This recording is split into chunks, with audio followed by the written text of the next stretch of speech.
Cinema दी याद नहीं आई तुझे जस्सी?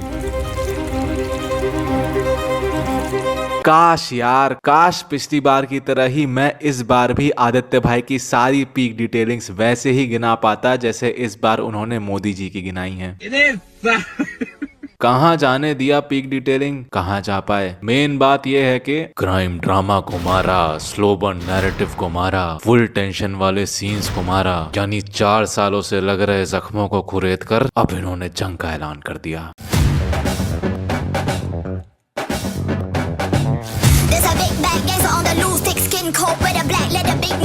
मतलब ऐसा नहीं लग रहा था कि जितने भी सीक्वेंसेस अपने आप में अलग ही कसाईनुमा हो सकते थे उन सबको बस गाने में निकाल दिया। Lyari gang war, Shere Bloch, king of Lyari, ये सब अपने आप में डेविल्स गार्जियन के लेवल के थ्रिलिंग सीक्वेंसेस थे, पर इन सब में आदित्य भाई वाज लाइक, मतलब समझ सकता हूँ इसके लिए 2 नहीं 3 पिक्चरें लगती जो जियो स्टूडियोज ना ही अलाउ करता।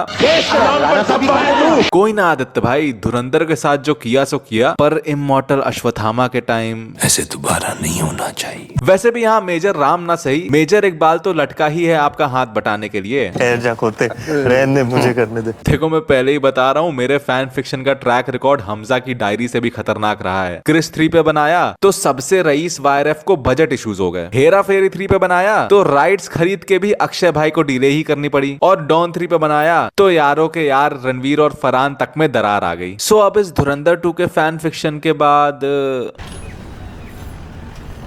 माफ कर दे यार फैजल भाई। तो इस कसाईनुमा राइड में घुसने से पहले 3 चीजें बताना चाहूंगा। पहला कि ये वाला हमजा काफी डार्क होने वाला है। लाइक किंग ऑफ लियारी वाला मोमेंट डार्क बनाना ही मेरे लिए इस फैन फिक्शन का मेन ईंधन था, सो बी प्रिपेयर्ड।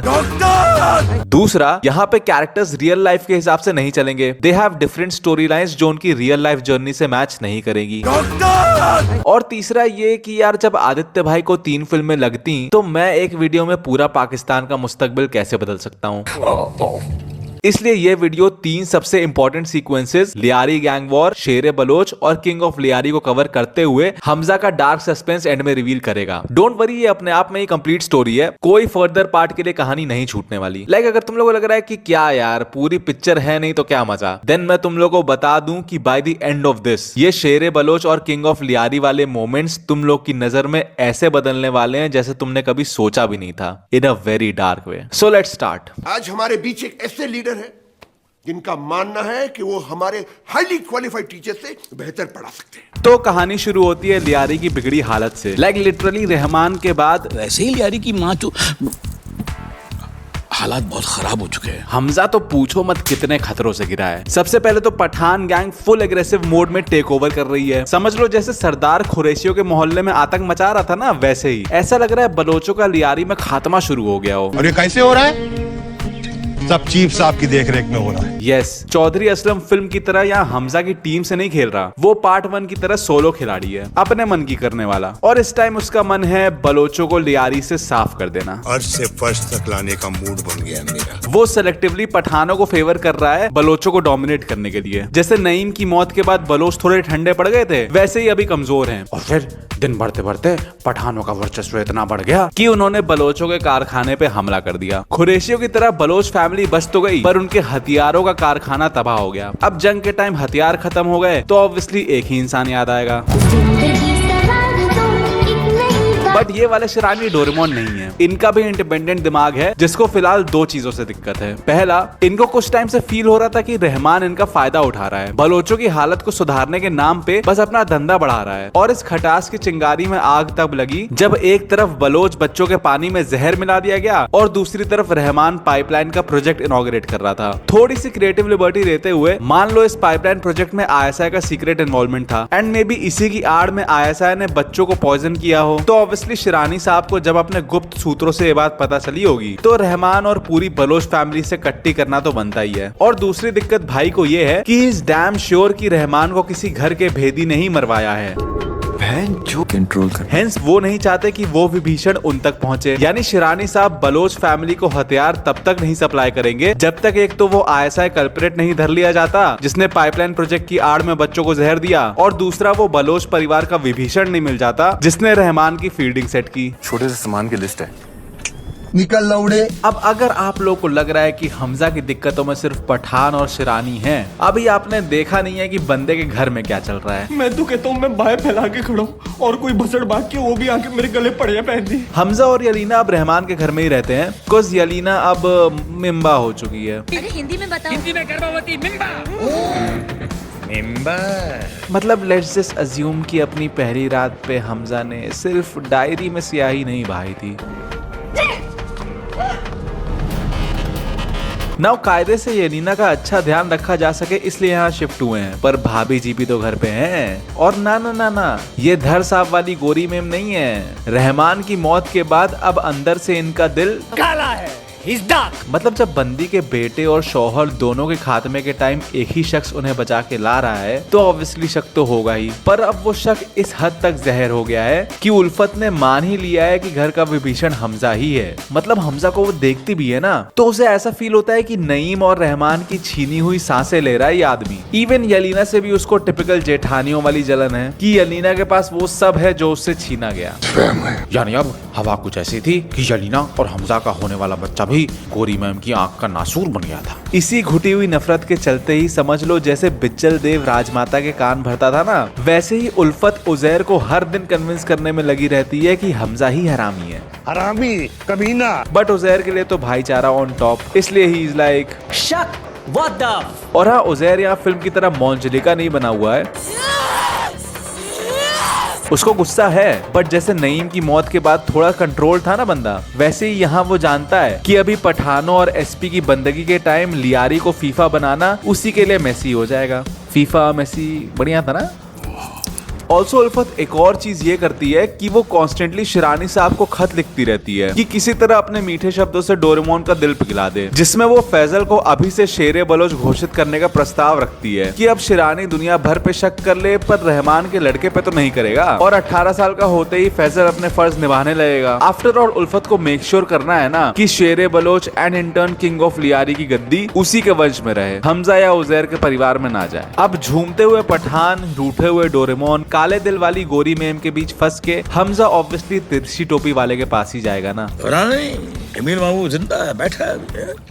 बट वहाँ भी फटे हाली ही नसीब होती है क्योंकि जमाली उसे बताता है कि एसपी उसके कंट्रोल के बाहर चला गया है, क्योंकि अभी वो जमाली की नहीं बल्कि जरवारी की सुनता है। असल में इलेक्शन पास आते आते जरवारी साहब को समझ आया कि बलोचों को फेवर करने वाली सियासत शायद इस बार एमएमपी वालों को हराने के लिए काफी ना हो, स्पेशली जब रहमान मर गया है। इसलिए नेशनल लेवल पे जरवारी की नई सियासत लियारी को वंस एंड फॉर ऑल साफ करना है। एंड सिंस इसके डायरेक्ट ऑर्डर्स एसपी को मिले हैं, इसलिए साफ करने की स्ट्रैटेजी फिलहाल यही है कि बलोच हटाओ, लियारी बचाओ। अब हमजा यहाँ दिमाग लगा के जमाली को एमएमपी ज्वाइन करने को कहता है, kind of like the film, क्योंकि अब बलोच लियारी में सिर्फ तभी बच सकते हैं अगर जमाली एमएमपी ज्वाइन करके जरवारी को हरा के वापस लियारी का बाहुबली बन जाए। पाकिस्तान की जवानी याद है ना? जो एक्चुअली उसके लिए सिर्फ सियासी नहीं बल्कि जाती तौर पे भी बहुत जरूरी हो गया है, क्योंकि बात यह है कि लियारी की हवा अब बदल चुकी थी। यहाँ गैंग वॉर एकदम से चालू नहीं हो जाएगी। रहमान के मरने के बाद बलोचों का खात्मा समझ लो कश्मीर फाइल्स टाइप हो रहा है कि वो डेडली रात आने के पहले जो लियारी के केस में तुम लोग सोच भी नहीं सकते कितनी कसाईनुमा होने वाली है। आए दिन इक्के दुक्के कत्लेआम हो रहे हैं। बलोच लोगों के साथ रोजमर्रा के कामों में कश्मीरी पंडितों की तरफ भेदभाव हो रहा है, छेड़छाड़ हो रही है, और इस टॉक्सिक स्ट्रीट लेवल माहौल को एंकर करने वाला और कोई नहीं बल्कि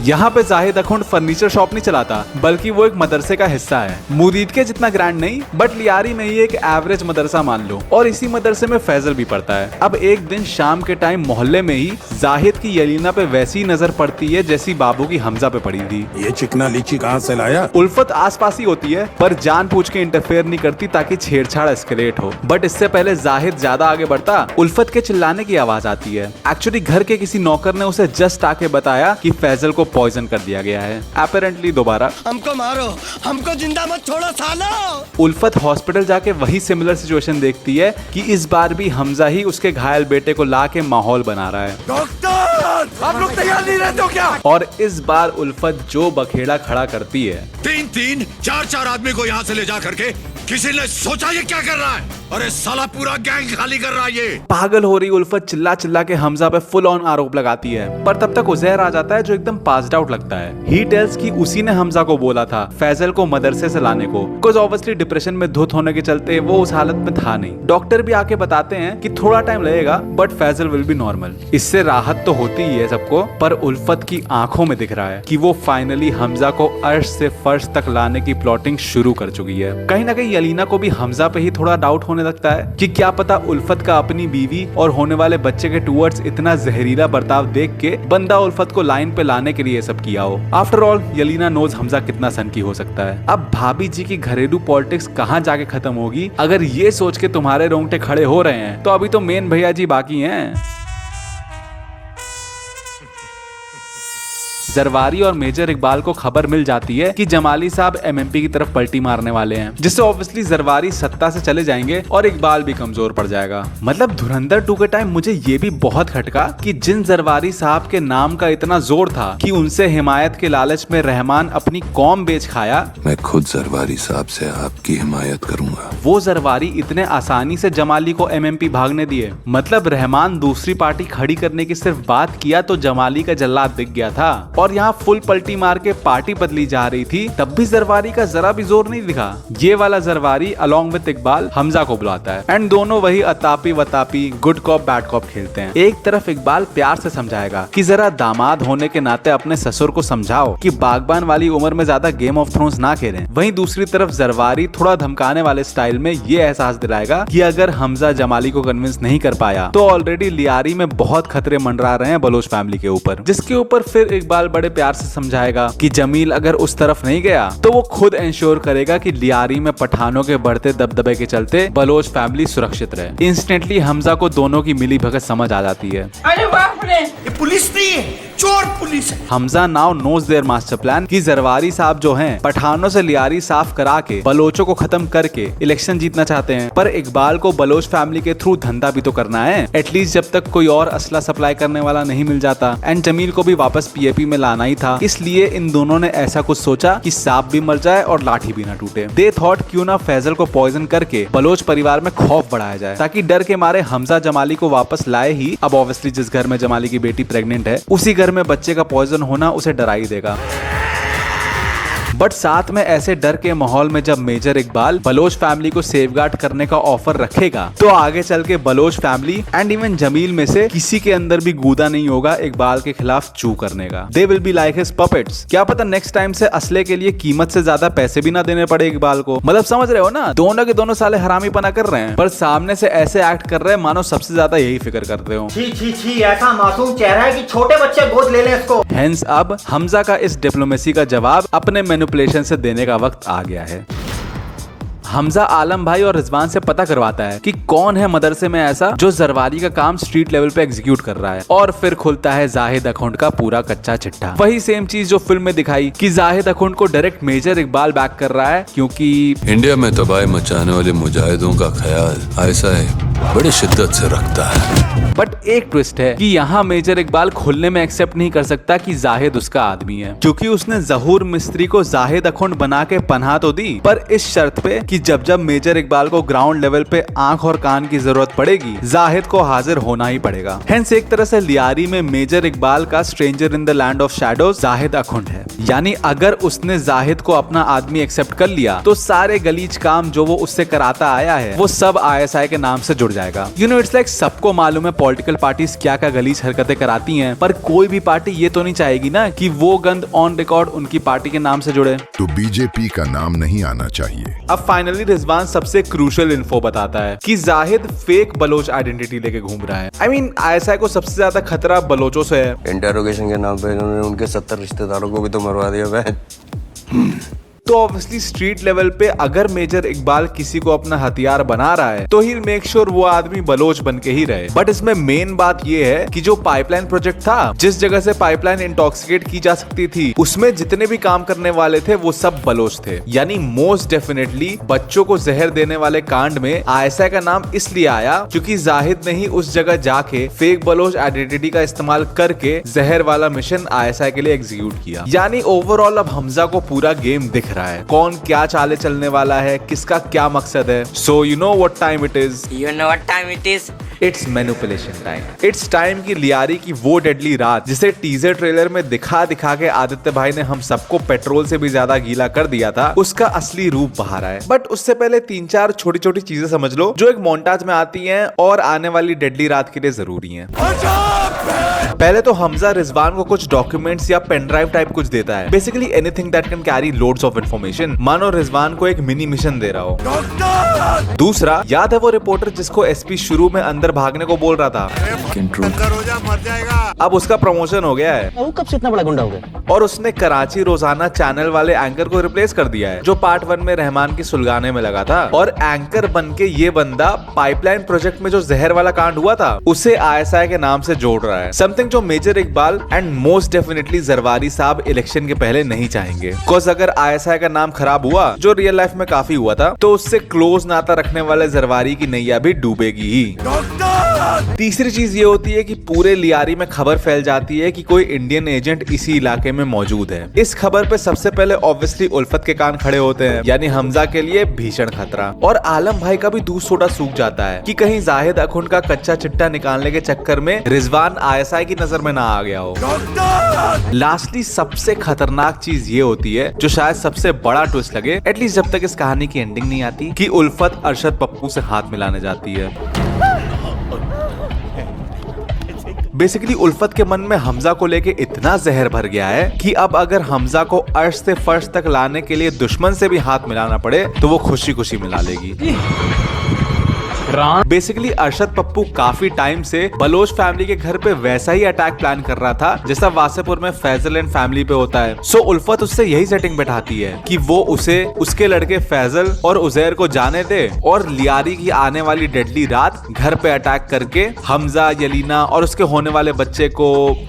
उल्फत अपने घर की सिक्योरिटी और टाइमिंग वगैरह के बारे में अरशद को सब बता देती है जिससे उसका अटैक इजी हो जाए। और ये भी ध्यान दो कि ये सब बताते बताते उल्फत अरशद के मैसिव इत्र कलेक्शन में से एक इत्र भी उठा लेती है। मगर क्यों? क्योंकि वापस घर जाके उल्फत इत्र को उस गाड़ी में छिड़क देती है जिसे यूजुअली हमजा लेके जाता है। जिससे होता क्या है कि उजैर को गाड़ी में बैठने पे जब अरशद पप्पू का सिग्नेचर इत्र स्मेल होता है तो ऑब्वियसली ही स्टार्ट्स थिंकिंग कि क्या पता उल्फत का शक इतना भी गलत ना हो। But still this isn't enough to turn Uzair completely against Hamza. Hamza के लिए ये सब स्ट्रेस अगर कम लग रहा हो तो एक आखिरी चीज भी सुनो। यलीना हॉस्पिटल वाले कांड के टाइम से ही इस टेंशन में है कि कहीं हमजा ही हरामी तो नहीं। ऐसे सन की बाप के साथ वो कैसे अपनी औलाद इस दुनिया में पाल पाएगी जिसका कोई मॉरल कंपस ही नहीं है। हेंस वो फुल ट्रोमैटिक स्टाइल में उसे कन्फ्रंट करती है कि क्या उसने सही में फैजल को जहर दिया था, जिसपे हमजा फुल ब्रेकडाउन मोड में रिएक्ट करता है कि यलीना ऐसा सोच भी कैसे सकती है कि वो एक बच्चे को जहर देगा। यलीना इस ड्रामे से फुल्ली सेटिस्फाइड नहीं होती, बिकॉज़ देख के कोई बता नहीं सकता कि हमजा जेन्युइनली ये बोल रहा है या it's just part of his manipulation. And finally comes the D day.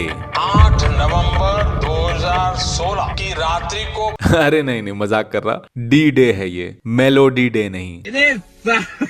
समझ लो किस्मत भी उल्फत का साथ दे रही है। एक तो सुबह से हमजा पता नहीं कहाँ गायब है जिससे उल्फत की प्लॉटिंग आसान हो रही, और प्लस शिरानी को जो तब से वो खत लिखे जा रही थी उसका जवाब भी आ गया। वेरी वेरी सरप्राइजिंगली शिरानी साहब जिनकी बलोच फैमिली से कट्टी थी वो उल्फत को अलॉन्ग विद फैमिली अपने पास बुला रहे हैं। मतलब उल्फत तो इतना शरारत के टाइम नहीं चमकी थी जितना अभी खिल गई। तू समझती क्या अपना अनपढ़ा की राजकुमारी? बंदी ने ये खबर सुन के मानो फैजल को अब शेर बलोच इमेजिन ही कर लिया है। ऑल्सो घर में आज के दिन जाहिद आया हुआ है फैजल को ट्यूशन देने, या यूं कहें उल्फत ने आज के दिन ही मदरसे से छुट्टी कर दी फैजल की ताकि जाहिद आए पढ़ाने और यलीना को टाइम आने पर ऑक्यूपाइड रखे। उल्फत निकलने की तैयारी कर ही रही होती है कि तभी भनाभन गोलियां चलने की आवाज आती है, जो और किसी की नहीं बल्कि अरशद पप्पू एंड गैंग की होती है। यस, अरशद पप्पू ने उल्फत को धोखा दिया।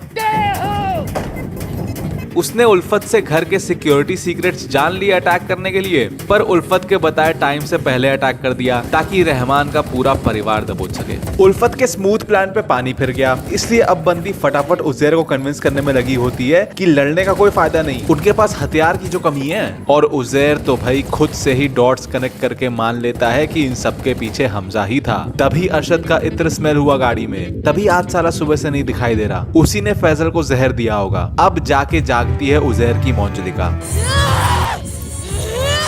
ऐसा लग रहा है अरशद के पहले हमजा को ही मार देगा। किसी तरह उल्फत उसे कंट्रोल करके फैजल को उठा के गाड़ी में बैठाती है एंड जाते जाते यलीना जो बाथरूम में थी तब से उसका रूम लॉक करके चली जाती है। पूरा घर खाली हो जाता है। अरशद पप्पू के आने से पहले सब भागने में लगे होते हैं और यलीना खाली घर में दरवाजा भड़बड़ा रही होती है। मेरा नंबर क्या घर के गिरने के बाद आएगा? तभी जाहिद इस मौके का फायदा उठाता है जिसकी उसे तब से तलाश थी। वो दरवाजा खोल के यलीना की तरफ बढ़ने लगता है। मतलब इतना हवसी आई कांटेक्ट तो अजय सनियाल के साथ भी नहीं बनाया होगा। Also on a side note, Zahid की गली मोहल्ले में पठान गैंग से सेटिंग थी तो इसलिए उनका अटैक डजंट कंसर्न है। Well done, Anwar. Well done, idiot. उल्फत उजैर और फैजल को लेके निकलने ही वाली होती है कि तब तक अरशद पप्पू पूरी आर्मी लेके पहुंच जाता है। मतलब ऐसा लग रहा है कि आज तो बलोचों का आखिरी दिन है। यलीना तो बस अपने होने वाले बच्चे के लिए दुआ कर रही है। उसी मोमेंट में जाहिद टिपिकल विलन मोनोलॉग में अपना काइयापना दिखाने के लिए यलीना को बताता है कि उसी ने फैजल को जहर दिया था। यलीना तो टूट जाती है कि वो खामखा बेचारे हमजा पे शक कर रही थी। मे बी उस झगड़े की वजह से ही सुबह से नहीं दिख रहा। शी जस्ट प्रेज की ऊपर वाला उसे हमजा लौटा दे। तभी उजैर भागने के लिए गाड़ी बैक करता है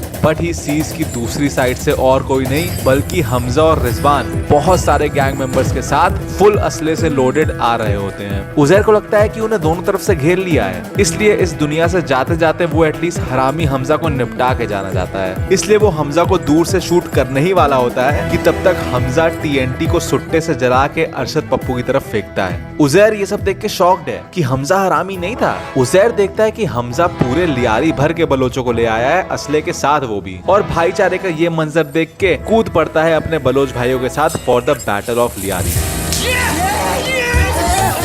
उल्फत को ऑब्वियसली ये सब देख के मुंह बन जाता है, पर अब डोरेमोन की बैकिंग है उसे तो क्या फिक्र। बैटल शुरू होने के पहले सटक लेती है बंदी ऑन 4th गियर। अरे वाह। इसी गर्म मोमेंट में चिंगारी और सुलगाने के लिए फिल्म की तरह ही हमजा रिजवान की मदद से उजैर को कन्विंस कर लेता है कि रहमान भाई पर हमला करने की कालीम जगह और वक्त दोनों अरशद पप्पू ने ही एसपी असलम को दी थी। And at the same time जिस कमरे में जाहिद यलीना पे गूदे भर का जोर लगाने जा रहा था उसी कमरे की खिड़की से यलीना हमजा की ओर चिल्लाती है। अब खुद ही सोचो, एक तरफ पूरी पठान गैंग जिनको नॉकआउट करने के लिए अपना फीफा प्लेयर अनलॉक हो चुका है और दूसरी तरफ अपना अलाउद्दीन हमजा जो बीवी और होने वाले बच्चे की ऐसी बुरी हालत देख के इतना आग बबूला है मानो जाहिद अखुंड का काटने वाला हो। बताओ अब ऐसा battle of Lyari Peaky blinders को तक औकात नहीं दिखा देगा। You were saying something about being outgunned. इस तरह उन सारे मोमेंट्स को सही ईंधन मिलेगा जो बस एक मोन्टाज की तरह हमें परोस दिए गए थे। बट रुको हौसला रखो, अभी तो शेरे बलोच और वीडियो बनाने का मेन मकसद किंग ऑफ लियारी बचा है।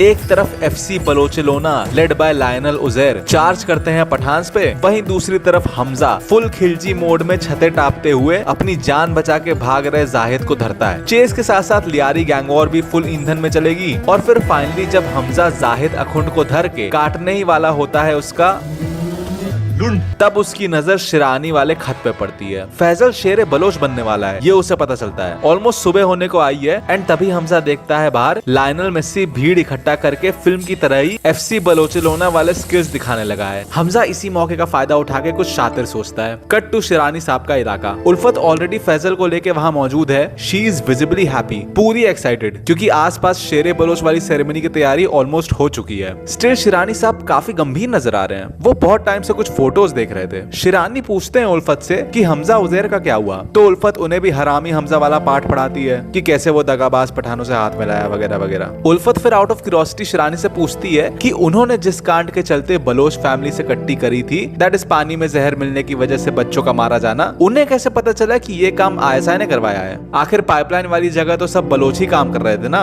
जिसपे शिरानी बताते हैं कि वहाँ एक घुसपैठिया आया था इस साजिश को अंजाम देने, जिसने मे भी आइडेंटिटी रिवील होने की वजह से एक बलोच वर्कर को मार दिया था। एंड वो बलोच वर्कर मरने के पहले एक आखिरी शब्द बोल के गया जिससे एवरीबडी न्यू कि ये आईएसआई की साजिश थी। उल्फत पूछती है क्या था वो शब्द, तो शिरानी रिप्लाइज एजेंट। उल्फत एक पल को कुछ सोचती है, मानो काफी डार्क चीज रियलाइज हुई हो उसे। बट तभी हम देखते हैं एक गाड़ी शिरानी साहब के एरिया में बड़ी तेजी से आ रही है और गाड़ी के बोनट पे और कोई नहीं बल्कि जाहिद अखुंड बंधा होता है, एकदम घायल हालत में, मानो लोगों ने जम के पत्थर बरसाए हो। एंड फाइनली हमजा जो पूरे खिलजी मोड में है steps out of the car to make his crazy Sher Baloch entry. मतलब मैं यही सोच रहा था कि कैसे हमजा की एंट्री को ऐसा बनाया जाए कि वो रहमान के शेर बलोच मोमेंट को बीट कर सके। एंड मेरे ख्याल से वो तभी हो सकता था अगर हम सिर्फ गाना चेंज करने के बजाय सिचुएशन चेंज करने पे फोकस करें। Instead of trying to make Hamza's Sher Baloch moment more stylish, क्यों ना इसे खिलजी टाइप सन की बना दें। मतलब इमेजिन करो वही शेर बलोच वाले सेटअप में हमजा खिलजी की तरह अपनी ही सनक में मदहोश नाचते हुए आ रहा है और उसके पीछे खून से लथपथ खूंखार मुस्टंडे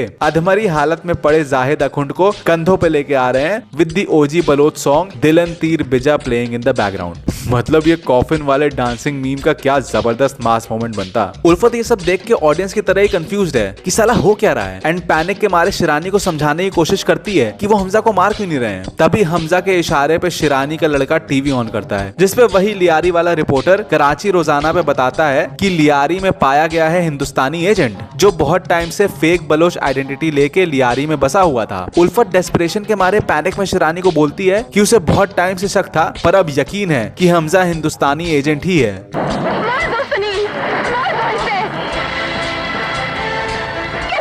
पर तब तक टीवी पे एंकर बताता है कि उस हिंदुस्तानी एजेंट की पहचान भी हो गई है जो और कोई नहीं बल्कि जाहिद अखुंड है। टीवी एंकर फर्दर बताता है कि जो एक खबर फैल रही थी कि आईएसआई ने बलोच बच्चों को जहर दिया वो एक्चुअली झूठी थी, क्योंकि असल में इस हिंदुस्तानी एजेंट ने अपनी फेक बलोच आइडेंटिटी का फायदा उठा के आईएसआई का नाम खराब करने के लिए बलोच बच्चों को जहर दिया और नाम आईएसआई से जोड़ दिया। देखो ऐसा कैसे हुआ उस पे हम आएंगे, यही तो सस्पेंस है। पर सोचो कितनी फनी विडंबना होगी कि भारत माता की जय से नफरत करने वाला आदमी इसलिए मरता है क्योंकि उसे हिंदुस्तानी एजेंट घोषित कर दिया गया। ऑब्वियसली हिंदुस्तानी एजेंट घोषित होने पे हमजा जाहिद को गेम ऑफ थ्रोन्स स्टाइल में दर्दनाक मौत देता है। शिरानी साहब को कहानी के शुरू में जो दो दिक्कतें थी उसमें से एक तो भाई ने सॉल्व कर दी, दैट इज जहर मिलाने वाले आईएसआई कल्प्रेट को बलोचों के दस्तरखां पे परोस दिया। उल्फत इस पलटती हवा को देखते हुए पैनिक के मारे ऐसे एक्ट करने की कोशिश करती है कि शी इज हैप्पी कि फाइनली बलोचों के दुश्मन को सजा दे दी गई। बट उसे ये कहां पता था कि हमजा आज शिरानी की एक नहीं बल्कि दोनों दिक्कतें सुलटाने वाला था। आईएसआई कल्प्रेट के साथ बलोच फैमिली के विभीषण को भी पेश करने वाला था। Again game of thrones style में आउट ऑफ नोवेयर शिरानी साहब उल्फत का गला फव्वारे की तरह काट देते हैं। एवरीबडी शॉक्ड कि साला हो क्या रहा है। तभी खून से लथपथ शिरानी साहब छोटे फैजल को वो तस्वीर पकड़ाते हैं जो वो हमजा के आने के पहले से घूर रहे थे। तस्वीर उल्फत और अरशद पप्पू की मीटिंग की होती है जो किसी ने सीक्रेटली खींच ली थी। अब वो सीक्रेट फोटोग्राफर कौन है, यही तो सस्पेंस है। इससे शिरानी साहब को इनफ एविडेंस मिल गया कि उल्फत ने ही अरशद के साथ मिलके रहमान की फील्डिंग सेट की होगी। वही थी घर की विभीषण। और तुम यही चाहते हो ना कि हैप्पी तुम्हारी कुर्सी पे बैठे। सठिया गया क्या तुम? मैं किंग नहीं बन सकता यार, मैं किंग नहीं बन सकता। एंड अब जो हमजा ने शिरानी साहब को दोनों कल्प्रेट्स परोस दिए हैं तो वो भी अपना फर्ज निभाते हुए इन्हीं खूनी हाथों से हमजा के सर पे शेर बलोच का खूनी ताज रखते हैं। This is how Hamza was meant to be crowned. यानी यहाँ भी धुरंधर 2 की तरह ही अपना हीरो हमजा सारी दिक्कतों को एकदम साफ सुथरे तरीकों से टैकल कर लेता है। राइट।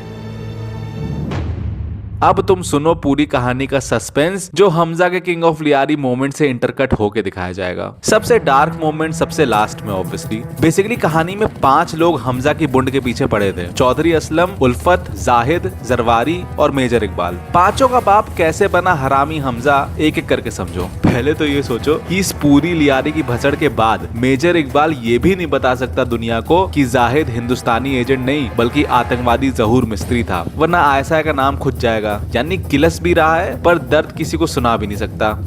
कहीं का। इसी किलस का फायदा उठाते हुए जमाली मेजर इकबाल से मिलता है। क्यों मिलता है वो एंडिंग में आएंगे। बट जरवारी साहब को सुलटाने के लिए हमजा ने पहले 2 जगह सेटिंग बैठाई थी। पहले तो याद है वो लियारी वाला रिपोर्टर जो अचानक से प्रमोट होकर एंकर बन गया था, उसको एक्चुअली हमजा ने ही पैसे ठुसाए थे ताकि जो आईएसआई की बलोच बच्चों को जहर देने वाली खबर है वो टीवी चैनल्स पे चले और जरवारी साहब पे इलेक्शन से पहले प्रेशर बने कि अगर ये खबर ज्यादा चल गई तो आईएसआई के मेजर मेजर इकबाल से दोस्ती होने के कारण कहीं जनता पीएपी से भी दुश्मनी ना मोड़ ले। दूसरा, याद है लियारी में अचानक से इंडियन एजेंट की खबर फैल गई थी, वो भी हमजा नहीं फैलाई थी। ये दोनों चीजें उसने इसलिए की क्योंकि बैटल ऑफ लियारी वाले दिन याद है वो सुबह से गायब था। वो एक्चुअली जरवारी साहब से सेटिंग करने ही गया था। उसने जरवारी को समझाया कि एमएमपी की तरफ भागे हुए जमील को अगर वापस पीएपी में ले भी आया जाए तब भी इलेक्शन हार सकते हैं, क्योंकि जनता में आईएसआई के जहर मिलाने वाली बात को लेके भीषण आक्रोश है जो पीएपी को भी जला सकता है। इसलिए इस समय जरूरी ये है कि वो इस आईएसआई वाली बात का कुछ करें, जिसका सोल्यूशन हमजा ये देता है कि लियारी में इंडियन एजेंट होने की खबर फैल रही है तो क्यों ना इसका इल्जाम उसी एजेंट पे डाल दिया जाए। जरवारी सोचता है पर एजेंट होगा कौन? तब हमजा उसे जाहिद अखुंड सजेस्ट करता है, क्योंकि एक तो जाहिद था पाइपलाइन प्रोजेक्ट में इन्वॉल्व और दूसरा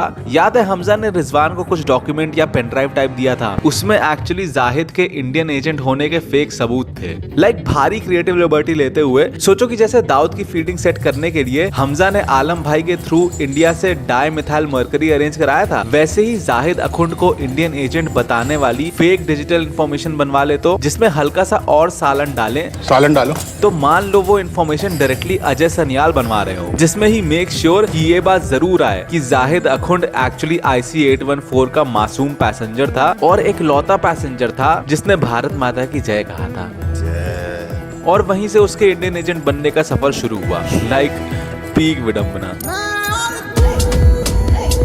यही इन्फॉर्मेशन के बारे में जरवारी को बता के हमजा उन्हें कन्विंस कर लेता है कि जाहिद को इंडियन एजेंट घोषित कराते हैं, जहर वाले कांड से आईएसआई का नाम हटवा के जाहिद पे इल्जाम लगाते हैं और जनता के सामने पीएपी कितनी वतन परस्त है इसका प्रचार करते हैं। जरवारी ऑब्वियसली कन्विंस हो जाता है और हमजा जाहिद को बिल से निकालने की जिम्मेदारी खुद ले लेता है अगर जरवारी साहब बस एक रात के लिए पूरे लियारी से पुलिस हटवा दे तो।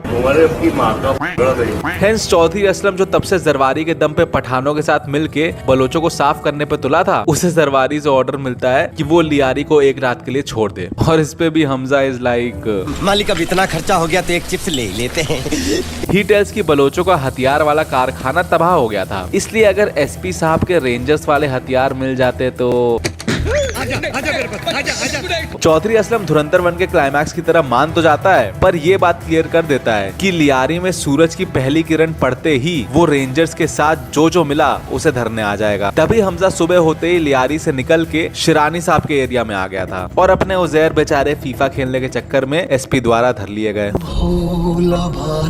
अब ऐसा भी नहीं था कि हमजा जरवारी को इलेक्शन जीतने देना चाहता था। आफ्टर ऑल बन तो गया था बलोचों का दुश्मन वो, इसलिए उसने जमाली को पहले से बोल के रखा था कि बैटल ऑफ लियारी वाली रात के बाद जब जाहिद अखुंड टीवी पे इंडियन एजेंट करार दिया जाएगा तब जमाली जाके मेजर इकबाल से मिले और उसे कन्विंस करे कि वो भी पीएपी छोड़ के एमएमपी का वफादार हो जाए। जमाली इकबाल को ये कह के भड़काता है कि देखो तुम्हारे आदमी जाहिद अखुंड को जरवारी ने बिना तुमसे पूछे अपना फायदा देखते हुए इंडियन एजेंट घोषित कर दिया और प्लस अब जनता की नजरों में भी तो तुम फुद्दू निकल गए हो कि बताओ इंडियन एजेंट जाहिद अखुंड आईएसआई पे कीचड़ उछालने वाला था और काफिरों के जल्लाद मेजर इकबाल को इसकी भनक भी नहीं लगी। अरे मेरे घंटे का जल्लाद। हेंस जमाली इकबाल को भड़का के एमएमपी की साइड कर लेता है एंड भले ही इलेक्शन में इंडियन एजेंट धरने का बेनिफिट जरवारी को था पर स्टिल वो हार जाते हैं बिकॉज़ इकबाल के साथ साथ खनानी यानी अंधा पैसा भी तो एमएमपी की साइड आ गया अब। यानी ऐसे हमजा ने जरवारी के थ्रू जाहिद अखुंड, चौधरी असलम और उजैर की फील्डिंग तो सेट की ही बट फिर जमील जमाली मेजर इकबाल के साथ मिलके और हासिल करके खनानी का फंड हमजा ने जरवारी का भी काट दिया। अरे वाह। एंड फाइनली भाभी जी की फील्डिंग भी हमजा ने वही लियारी वाले रिपोर्टर की मदद से लगाई। उसे विरल बिहानी की तरह उल्फत के पीछे लगवा के वो अरशद पप्पू वाली फोटो निकलवाई जिससे डोरेमोन को आई गुस्सा और खत्म किया उल्फत का किस्सा। But what if I tell you कि हमजा की प्लानिंग इससे थोड़ी और डार्क है। रहमान भाई ने किंग ऑफ लियारी की गद्दी के लिए न जाने कितनों के जिस्म में सुराख किए थे तो ऑब्वियसली हमजा के कैरेक्टर में भी तो कुछ दाग होने चाहिए। याद है जब उल्फत ने शिरानी साहब से पूछा था कि उन्हें कैसे पता बलोच बच्चों को आईएसआई ने जहर दिया तो शिरानी साहब बताए थे कि मरने के पहले एक बलोच वर्कर ने एजेंट बोला था जिससे उन्हें समझ आ गया कि आईएसआई एजेंट ही इन्वॉल्व है। पर डोंट यू थिंक वो एजेंट हिंदुस्तानी भी तो हो सकता है? No, no, no, no. वो तो बलोचों की सबसे कट्टर दुश्मनी ISI से हो रखी है, इसलिए ऑटोमेटिकली शिरानी साहब के दिमाग में एजेंट सुन के ISI ही आया। उन्हें कहाँ अंदाजा था कि उनके विभीषण सिर्फ घर में नहीं बल्कि सरहद पार करके भी आ सकते हैं। मतलब अपनी पहली रात के टाइम रहमान का नाम लिखते दौरान हमजा ने सिर्फ उसको मारने तक की प्लानिंग नहीं की थी, बल्कि इन केस रहमान बच गया या उसके मरने के बाद जब उजैर को गद्दी मिलेगी तब हमजा क्या करेगा, उसने उसकी भी प्लानिंग सेट कर ली थी। उसने बेसिकली ये प्लान किया कि अगर उसे किंग ऑफ लियारी की गद्दी पे बैठना है तो he has to make sure कि वो शिरानी की नजरों में उजैर या रहमान से ऊपर उठ जाए। आफ्टर ऑल बिना शेरे बलोच की ताकत के कोई किंग ऑफ लियारी कहाँ बन पाया है आज तक, यानी खुद को शिरानी की नजर में उठाने से पहले he had to make sure कि बलोच फैमिली और शिरानी के बीच दरार आ जाए। और वो आती कैसे? अगर शिरानी को किसी तरह महसूस हो जाता कि रहमान अब ISI वालों का ज्यादा सगा हो गया है। एंड अब ये भी सोचो कि रहमान या उजैर इतने टाइम से शिरानी के सगे हैं, तो ऑब्वियसली उनके ऊपर से शिरानी का विश्वास उठाने के लिए अलग ही लेवल का कांड करना पड़ेगा। मतलब इस लेवल की ट्रेजेडी कि शिरानी अपने उसूलों के चलते रहमान और उजैर जैसे सगों से भी मुंह मोड़ ले, और फिर जब कल्प्रेट खोद के निकालने की बारी आए तो हमजा एक वफादार कुत्ते की तरह शिरानी को वो कल्प्रेट लाके परोस दे और शेरे बलोच का ताज हासिल कर ले। हेंस ऑब्वियसली पाइपलाइन प्रोजेक्ट की आड़ में ये जहर देने वाला प्लान हमजा के लिए सबसे खालिस होता। हमजा तो चाह रहा था कि ये जहर मिलाने वाले कांड को वो अपना मैनिपुलेशन यूज करके उजैर और ISI की, या अगर रहमान बच जाता तो उसकी और ISI की डायरेक्ट मिली भगत दिखा देता। बट कांड एग्जीक्यूट करके निकलते टाइम मिसफायर ये हुआ कि एक बलोच वर्कर को आइडेंटिटी पता चल गई एंड मरते मरते वो आइडेंटिटी एजेंट शब्द यूज करके सबको बता गया, जिससे शिरानी को लगा कि इसमें मेनली ISI इन्वॉल्व है, रहमान उजैर वगैरह को शायद खबर नहीं होगी इसकी। हेंस शिरानी के मन में खटास तो आई बलोच फैमिली को लेके, बट उस लेवल की नहीं कि वो खुद बलोच फैमिली की फील्डिंग सेट करने की सोचे। तभी वफादार कुत्ता बन के कल्प्रेट ढूंढने का प्लान हमजा के लिए इतना दिमाग खा गया। मतलब जाहिद अखुंड जो बेचारा बस लड़की छेड़ा और सिर्फ एक लौंडे फैजल को पॉइजन किया, उसे हिंदुस्तानी एजेंट बना के 150 बच्चों को जहर देने वाला दानव साबित कर दिया लौंडे ने। मतलब सोचो बेचारी यलीना के सामने कैसे नाटक कर रहा था कि तुम्हें लगता है मैं एक बच्चे को जहर दूंगा, कह तो वो एक्चुअली सच ही रहा था कि तुम्हें क्या लगता है मैं एक बच्चे को जहर दूंगा। यार अब तो हमजा का ये reaction will never be the same for you. कल ISI वालों ने स्कूल के पानी में जहर मिला दिया। देखो देखो दरिंदगी चेहरे से टपकती है, नंबर 1 का कभी नहीं। तो ये था भोले भाले हमजा को वॉल्टर वाइट बनाने का सफर। इस तरह अपने मैनिपुलेशन की बाजी खेल के, गैंग वॉर में सबको रेल के, शेरे बलोच की करके सवारी, फुल ब्रेकिंग बैड स्टाइल में अपना हमजा बनता किंग ऑफ लियारी।